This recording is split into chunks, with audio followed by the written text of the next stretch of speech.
Okay, thanks everyone. So our next session is a panel discussion, and we have 4 panelists today. So we're going to talk about the next stages beyond BovReg and the... Amanda? Oh, 5 panelists, sorry, yes, of course. Do we have Amanda online? Okay. Yeah, brilliant. Oh, there's Amanda. Great. So I think the first thing to do would be probably to introduce the panelists briefly. So James, did you want to just introduce yourself and where you're from first? Sure. James Koltes. I'm at Iowa State University. Carole, I am from University of Liege, Belgium. Christa, Kühn, FLI, and formerly FBN Dommersdorf. I'm Elisabetta, Giuffra again, from INRAE. And Amanda? Amanda Chamberlain from Agriculture Victoria in Australia at 2:30 in the morning. Sorry. Great.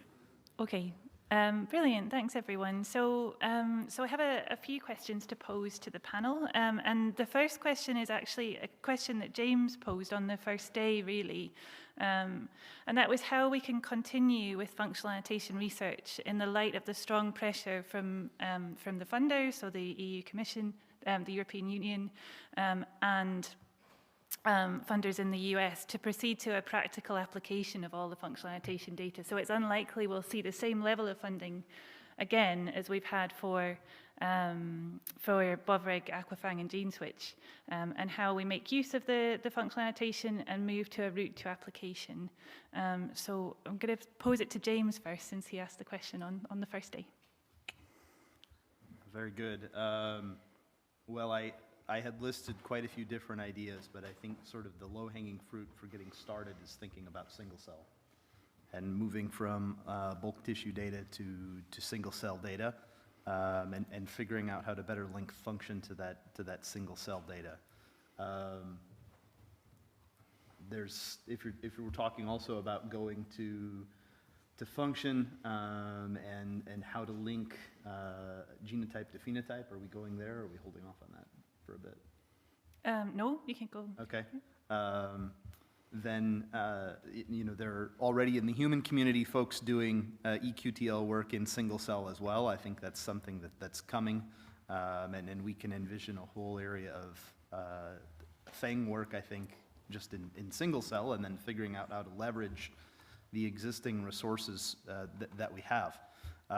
Longer term, I think the key thing is being clever, and we've seen some nice analyses done here that were clever to tie the physiology to those data, so that it's good to have the compendium of information, but then to be able to take those markings directly to phenotypes in clever ways, be it with things like heat stress, where there's a well-established impact of epigenetic markings or other phenotypes. Great. First impression. Brilliant. Thanks, James. Elisabetta, I don't know if you wanted to say something about in vitro systems in that context and their Well, I application. kind of agree with James, but more on the applied side. I think that so far we have a kind of common feeling that models, predictive models based on annotations are not so interesting, or at least the differences seem to be quite small. But I think we scratch just the surface. I think it's much more complex, but more studies are needed, and that, it should be more investigated, because maybe really annotations are very relevant, in fact, at least for some traits.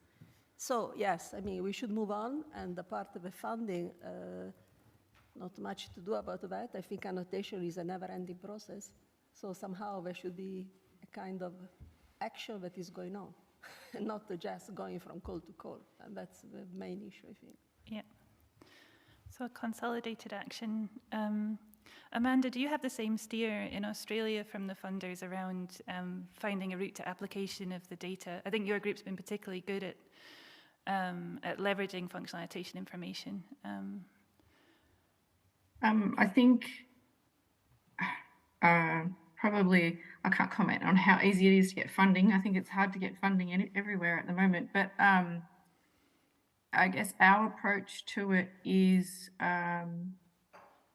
to apply the use of functional information to new traits.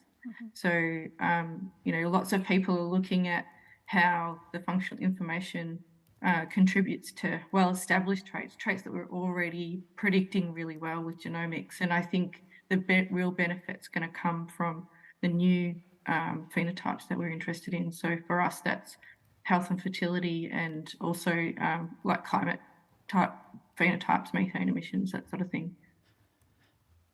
Great, thank you. Okay, so I'll move on to the next question now, and this one is around how we join forces with other disciplines. So, for example, the animal health space or nutrition, in order to integrate functional annotation research into the farmed animal, research space more generally across the globe, and collaborate, I guess, again, towards funding for joint projects. I'm going to pose that one to Christa first. I think this also touches the previous question about funding, and I'm pretty sure that if we want to have a continued funding, we would need to address more communities which would benefit from our work. Maybe the breeding community, and we have most been rather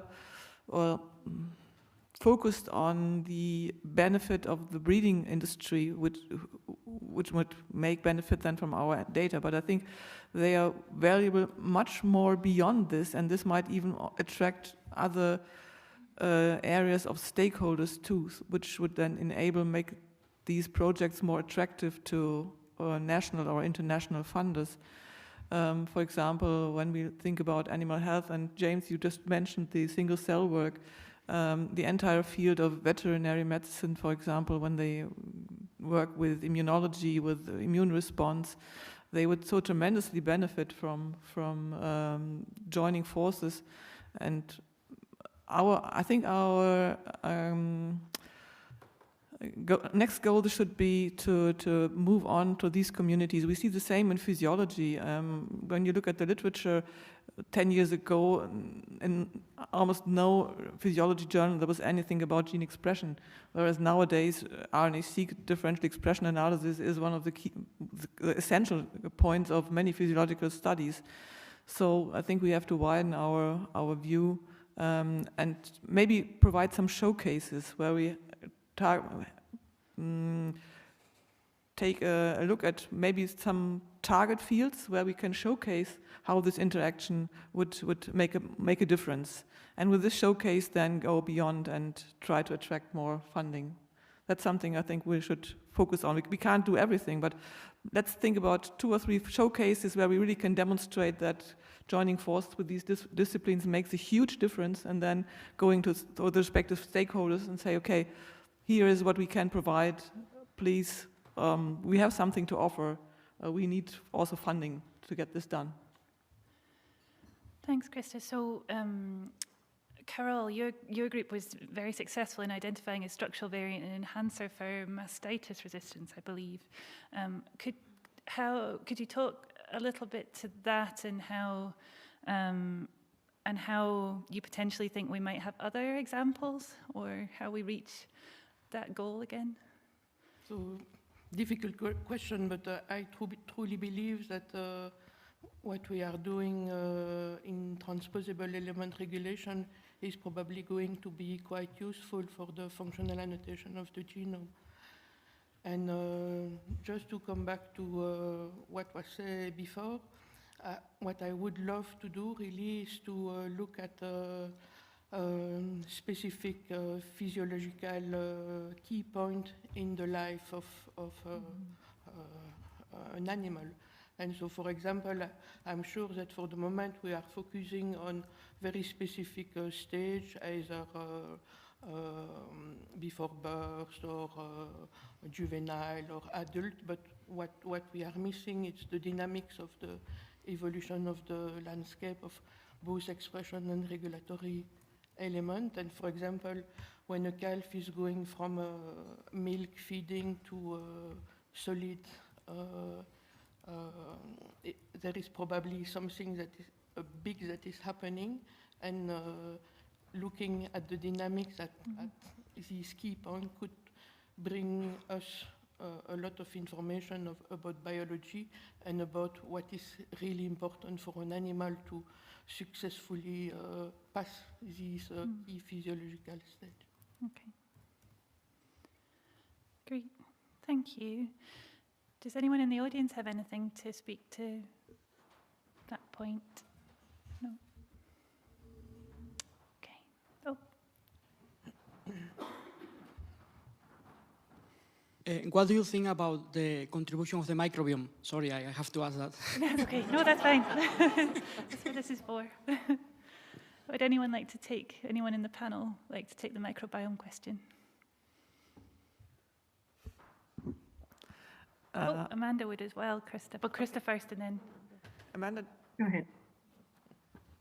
Go ahead, Christa. I'll come to you. Coming back, the microbiome, particularly with the, I think there are two areas. One is the impact of the microbiome, very obviously with the ruminants, with the emission of greenhouse gases, and the other is for the microbiome, you have this very nice figure where you have the positive and the negative effects, so the interaction between host and microbe. And again, in the veterinary field, the interaction between host and pathogen is also definitely a field which needs much, much more attention than we have given to it, and also particularly from the host side. Great. Amanda? Yeah, we've got a PhD student in our group who's been looking at the microbiome, and we found really good correlations with predictions of methane. But I think what would be really nice to explore is, I guess, the epigenetic aspect of the rumen microbiomes as well, and the impact that could have on the microbes' ability to affect methane emissions too. Yeah. Great. Thank you. Okay, so any other? No. Okay, so the third question that I have on the list is in terms of what's on the horizon in the human field. That's always been historically been a primer for the livestock space. So I guess the question is really what's next if we look at the human field. So we know the telomere assemblies are a new frontier, and we were talking yesterday about providing training to the livestock community to curate those assemblies. I wondered if the panel had any other insight into what might be next in this space. We could again start with James, if that's okay.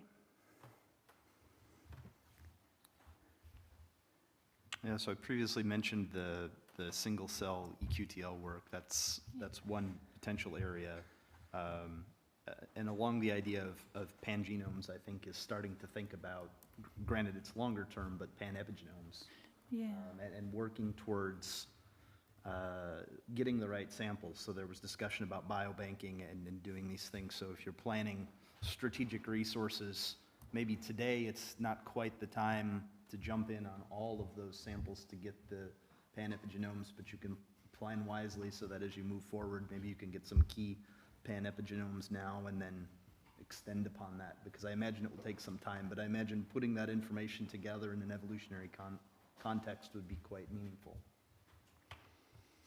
Yeah, so for the, I guess for the long-read sequencing technologies, you can generate orthogonal base modification information. So I guess considering that for each new genome would be sensible. Anyone else in the panel, any thoughts on that? Now we're talking about pangenomes, but in the human fields, it's more and more that the patient is just simply sequenced. So would it be affordable, or would it be benefit, or would be moving also in this field to go even beyond the pangenome? And because we might have tens of megabases which are private to individuals, which might also have a substantial impact on the phenotype. So, but at the moment, this is absolutely no way of realizing this. We do a lot of imputation with what we know, the limits of this imputation. the question would be, can we go beyond? Can we go beyond this whole genome-based imputation? I know the pangenome is already one step into this direction, but it still has kind of merging the information for, at least at the moment, merging information currently across breeds, maybe in the next step across groups within breeds, but still in the human field, it's about the individual. Yep. Will we, or it's a barrier because it's simply not affordable in the animal field. And if it's not affordable, can we come up with some kind of a surrogate? Like a digital twin, you mean? Yeah, so digital twin technologies is another whole space that seems, that seems to be the future for prediction of, I guess, phenotypes in using the digital twin approach. So I guess there are experts in that we could potentially join forces with, I suppose. Amanda, in terms of the bovine long-read consortium, have you discussed within that consortium, I guess, what Christa's points were around potentially genome-enabled management for individual animals, or having very high-value animals included so that then that information could be used by the breeders? I guess definitely that's a priority for the consortium, is to have ancestors of current populations in that reference panel. It obviously bodes well for being able to impute those structural variants into the rest of the population. So at the moment, it's all about getting diversity and important ancestors into that group, and breeds and numbers. We need the numbers to be able to do a good job, I guess, of finding all the structural variation that's there. Okay, great.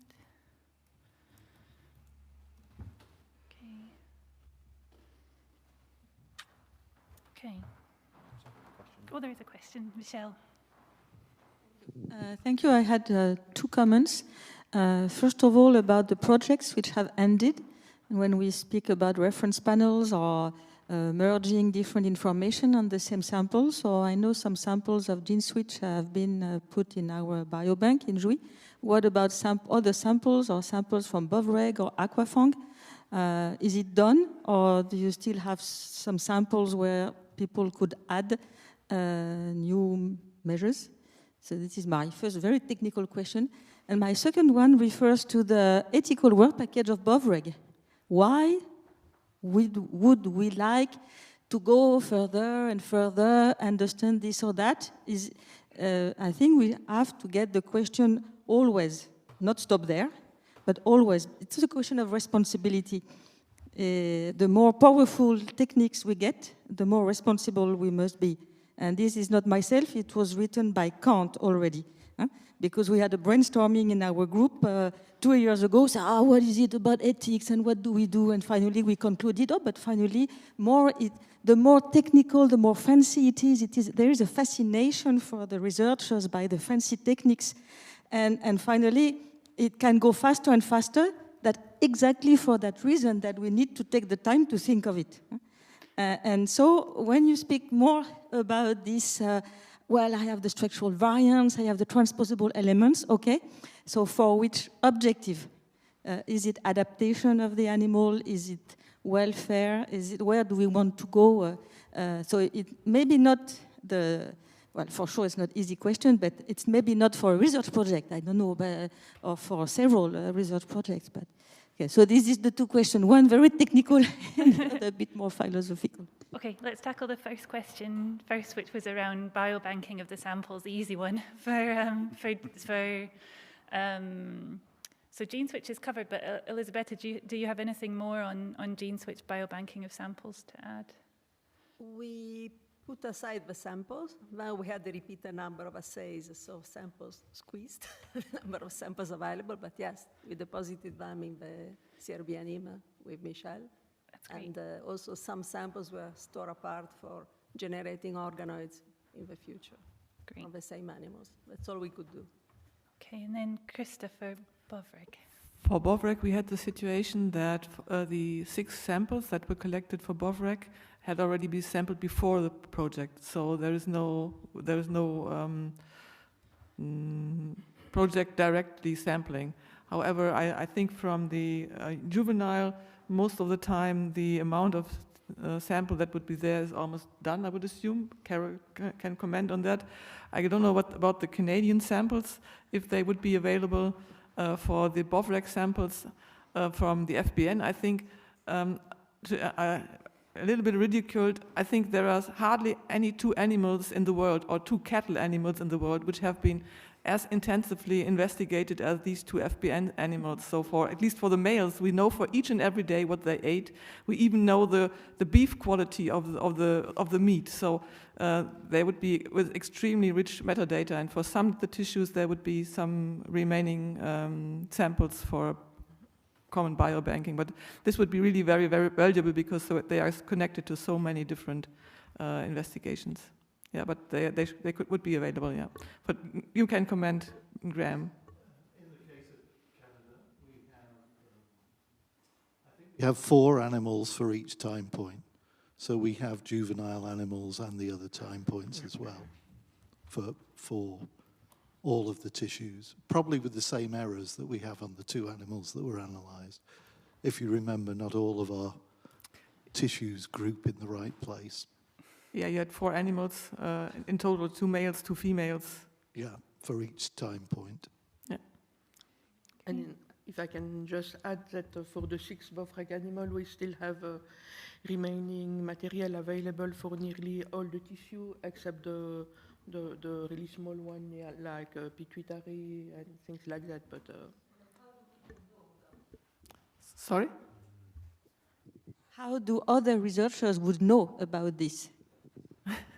At the moment, just ask. Yeah. Maybe we can make the announcement on one of those, I've forgotten what they were called already, HP promoters or something that our officer talked about. Yeah. Research boost. Yeah. Yes, for the Aquafang project, so these samples were collected in multiple labs across Europe.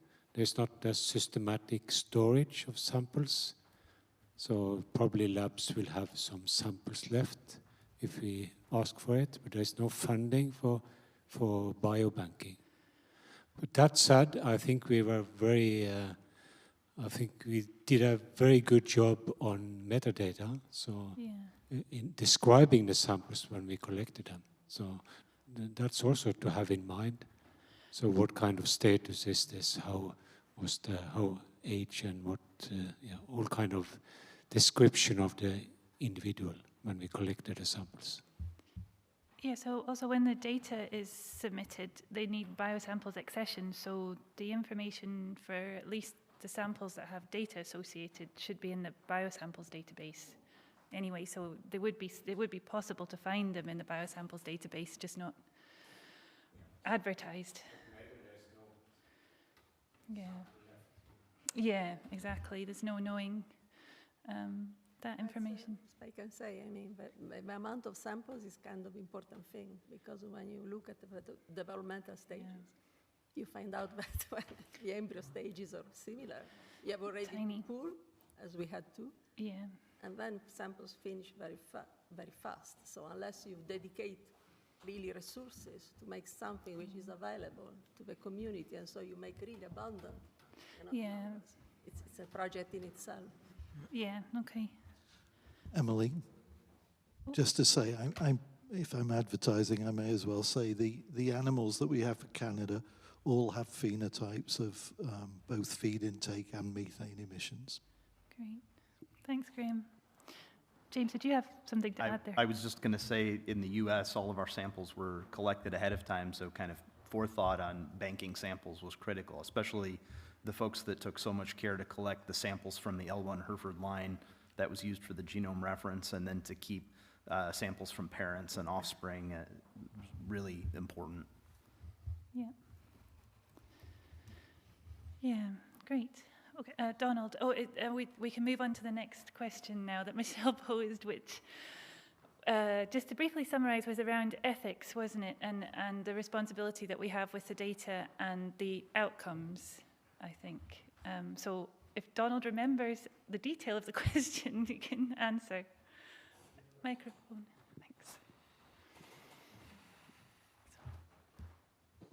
I don't know whether Kühn also wants to say anything on the subject, but I think there is a partly open door in terms of public interest in this field. It's not a big, wide open issue, but insofar as we've been able to detect, people are interested in the question of, well, what actually have you been doing all these years? And there is a sense of people thinking we're still 20 years back. It's all about productivity and really we haven't got the animal in mind. That certainly comes as one of the views that we've heard. Not everybody by any means, but so there is in a sense an educational job to say, actually, we've been thinking about animal health and welfare in our breeding values for many years, actually. So that sort of message was one of the things we were trying to convey within the cards in the game, because you have a perception issue, because it's not something which most people are kind of aware of. So for that reason alone, I think saying to go forward with these things, but say we're doing this responsibly, I think really, really matters, rather than just thinking we're just all about getting the maximum out of our, the maximum milk yield and who cares what experience the cows have. I think the sense of responsibility would actually be very, very valuable to people, that not only are you doing this carefully, but you're also doing it humanely, if you understand the meaning of the English word humane, which means looking after your animal as well. Thanks, Donald. Go James first. I want to make a brief comment on this statement related to the research side and data ethics and data sharing, which I know is quite a change from what we were just discussing, but I think that's kind of one of the critical aspects moving forward. We generate so much data. How do people know what's available? How do we ensure that data is available? In the US, one challenge that we have is there isn't really much authority to ensure that those data are shared. I've worked with a number of groups on data sharing and trying to make data more fair. And it's amazing, still, it doesn't always happen, or the people that do the work don't always per se get credit. So I think that's a major issue that needs to continue to be championed and watched along the way. Maybe one other quick side comment among sort of the ethics of what's happening with this. It's not per se ethics, but to the greater society of documenting the importance of intellectual development of young people and training of people and promoting people. And there are a lot of folks that are involved in these projects that don't always get credit, and I think there's an aspect of that from societal good of saying what's being generated in terms of helping young scientists become, fulfilled people in their careers. Christa. I'd like also to answer Michelle's question. I think I take an opposite view. With the more we know about the animals, the more responsible we can act. And I don't think that knowing more should always be immediately accompanied by action. But if we know more what drives or what's the biological consequence of genetic or epigenetic variation, we have much more opportunity to react in a responsible way. Quite the opposite, trial and error without have knowledge about the functional background of traits. That's much more dangerous, I think, than working in detail and then waiting until you have more knowledge and then apply this knowledge than this trial and error without caring for any gene. Sig. Yeah, so on the ethics side, I think there is not so much acceptance for animal experiments. And I mentioned in my talk about challenge testing in aquaculture. And that's not like a small thing. It's something you do for multiple diseases, and you do it very regular because It's for genomic selection. You need to do it very regular in order to have the genetic gain for it. And I think also for farm, like livestock, so doing experiments with animals, there's some acceptance for it if it's really good purpose for doing it. But you can't just do it just to test out, kind of. You need a very good reason to do animal testing. Yeah. And for that, I think developing in vitro systems, cell lines for different purposes, also organoids, is something that really we should think about doing, and that's demanding because you need for different cell types and situations. So something really to be developed to replace animal testing. Yeah. Could I respond? I was just retired from the Animals and Science Committee for the UK government, which advises the government on animal research. It's not the regulator, but the advisory body.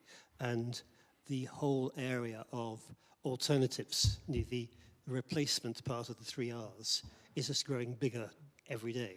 And I think that's, but I think there is still, as far as we know within Britain, a pretty good acceptance of research with animals for medical purposes. People are less aware of what goes on for livestock, and I think they would say, if it's for the good of the animal, then maybe, I mean, like PRRS-resistant pigs, people might say, well, okay, there's a good reason for doing that, but if it's just to find out another feed trial, people might say, why?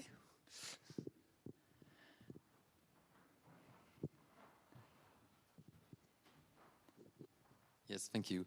Yeah, talking about alternatives and how the people perceives breeding and responsibility, sometimes also the question may come up, so is breeding actually the right approach to address certain problems? So therefore it may in some cases help to open up the discussion and broaden discussion to consider. So yeah, should we maybe look at alternatives at addressing certain problems such as certain systemic changes or things like that? So I think that the issue of responsibility ties in there as well, that you sometimes have to ask, okay, we may have a tool, breeding, that may be efficient for a certain purpose, but we also have to consider, do we have other approaches apart from using this tool to act responsibly?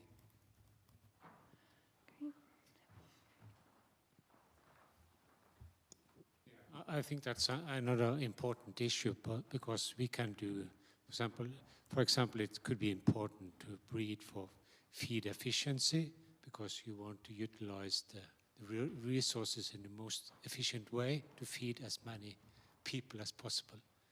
But this is also a backside of that, is that when you do that, you make an animal that you have to treat in a very optimal way. You have to give it a very optimal feed in order to, otherwise you get side effects of having a very feed efficient chicken, for example. And you see that now in that people don't really accept that, because it's you over time you make a very, very efficient chicken with some side effects. If it's not treated in a very optimal way, then you have problems. And you can see that for other animals as well. And that selection or that changing that genetics over time with traditional means, or doing it with new means like gene editing and more efficient breeding, I think it's the purpose of what you are doing that you have to have in mind. Yeah. Because it's not obvious that we will have a lot of production of cattle in Norway, for example, based on concentrates imported from other countries. Maybe people say, okay, we can have this production, but it has to be based on grassing and kind of low concentrate feed, because that's what we accept. That's what those animals should do. Yeah, great. So at least in the UK with the precision breeding bill, it's opened up a whole discussion about whether breeding in the context of reaching breeding goals should be regulated in the same way as genome editing, because they're essentially reaching the same endpoint. So yeah, it's definitely a conversation that has been had a few times recently at meetings I've been at. Michelle, does that answer your question? No.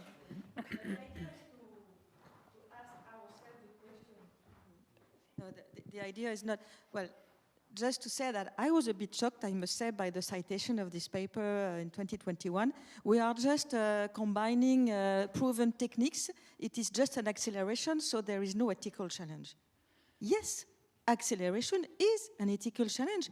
And this was written by colleagues, very expert in the... So that is the trap that we have to avoid, because we are so well on our track, that sometimes we don't realize that some people do not understand what do we do on our track.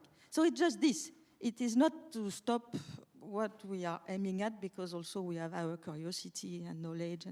But think of the other tracks on the side, because sometimes we get unexpected, sometimes violent rejection, because the more uniform we are, the more uniform will be the reaction against us. So in the French radio, I heard transanimalism, and they started to say that plain breeding is transanimalism. We are transforming the animal. So I discovered there is one person in France, or one association, or 2 or 3, I don't know, who was interviewed in the main radio in France, saying that any modification you make on an animal is transanimalism. Wow, so I did not realize that breeding was doing transanimalism. So it's just that I say we have to be careful.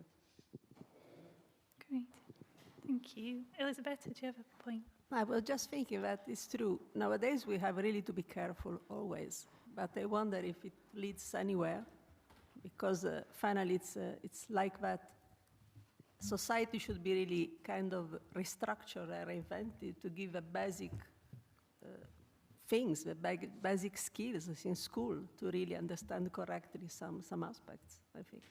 Because some time ago there was a seminar at INRAE, and one of my colleagues said, yes, we always talk about scientists versus citizens, but actually also scientists are citizens. And somehow, I mean, we are always in the position to justify ourselves. That doesn't make sense to me. We are just citizens which have an expertise and something that is useful to society. So maybe we would also need some more pride nowadays to define what we are. Yeah. Not always running behind the public, rumor, in fact, because it doesn't lead any good to me. Yeah. So scientists need to be visible, I suppose, or, yeah.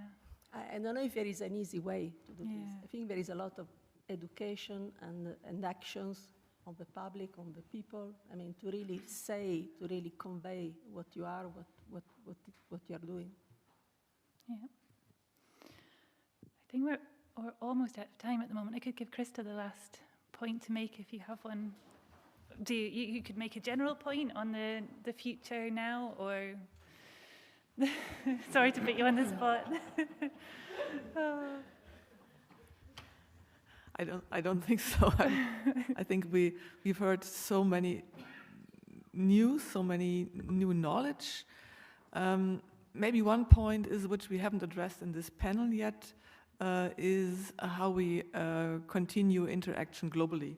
Because this was the starting point of my presentation yesterday. This is the 10-year anniversary celebration, in a way, of 10 years FANG, and I think it's definitely a success story. And I think it needs, now with the FANG 2.0, good ideas.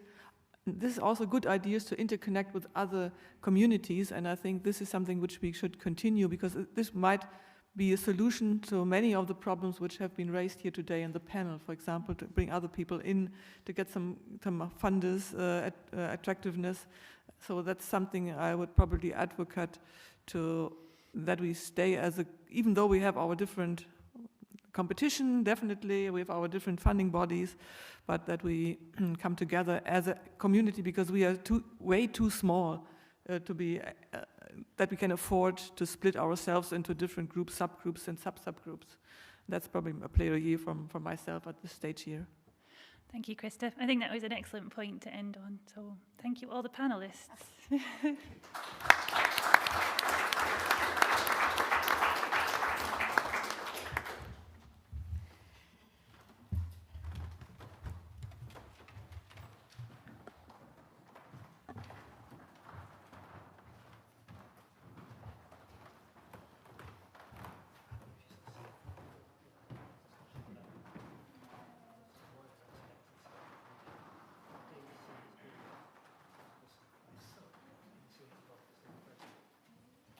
Do you have the presentation? It's only, okay. Yeah, now it's a little bit time to say goodbye. Almost 6 years ago, or it's 7.5 years ago, we started with BovReg, and actually, even though I'm quite busy at the moment, still I cannot imagine what happens when all the regular BovReg emails don't come into my mailbox. That will be definitely a big gap. So is there a world beyond BovReg? I don't think so. And I mean, definitely there are some next steps to do. For my partners, I mean, the others can just stop hearing for a few minutes or a few seconds. So we still have to finalize the project steps. So we heard that still some people are still in the last legs of finalizing everything. Then we have to finalize the report. And I know Johanna already nudged you quite substantially to provide all the documents we need. Prepare also for the review we might have, and Jimena mentioned this, disseminate the knowledge. We have so much knowledge, so many interesting results, documents and everything. So we are up to publishing this as papers, because this is something which would go into the community, go to conferences, spread the news about all the wonderful things you did, and also use the dissemination tools which Jimena already mentioned.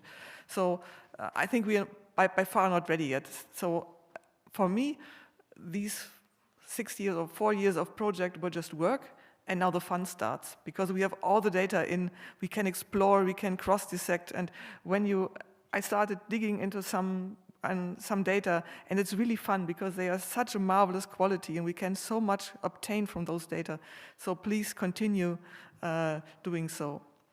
I had a plaidoyer, just continue to be active, interaction with the FANG community, and that's my wish. Please establish the network and keep the network we had in BovReg alive.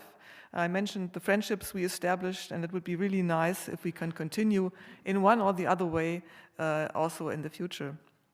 With that, again, thank you all partners for participating in this exercise. The ones in the background, the ones in the front. But I'd like to have a few special thanks. So first of all, to my team at FBN, who had a hard time with me trying to keep up with everything I asked from them. For the EU officers who helped us a lot and provided guidance through all the administrative parts of the project, particularly under the COVID-19 conditions when we had to do all the amendment and everything. They were very, very helpful. So that we could move right smoothly through these heavy waters. Then I'd like to thank the reviewers and also our external advisory board for the very helpful comments and recommendations. You know, all these large projects, they have some tweaking, last-minute changes, or not last-minute, but intermediate changes. I think their comments were extremely helpful. And then two persons I would like to acknowledge. One is Dominique Rojas, because I think he was one of the persons who really nudged to initiate the project, had lots of ideas in the beginning, particularly when writing the project. And finally, I'd really like to acknowledge Johanna Wesnick, because there's so much paperwork in the background, probably you don't know about this, and she's continuously trying to put everything together, keeping things together, nudging people more or less intensively, depending on the need.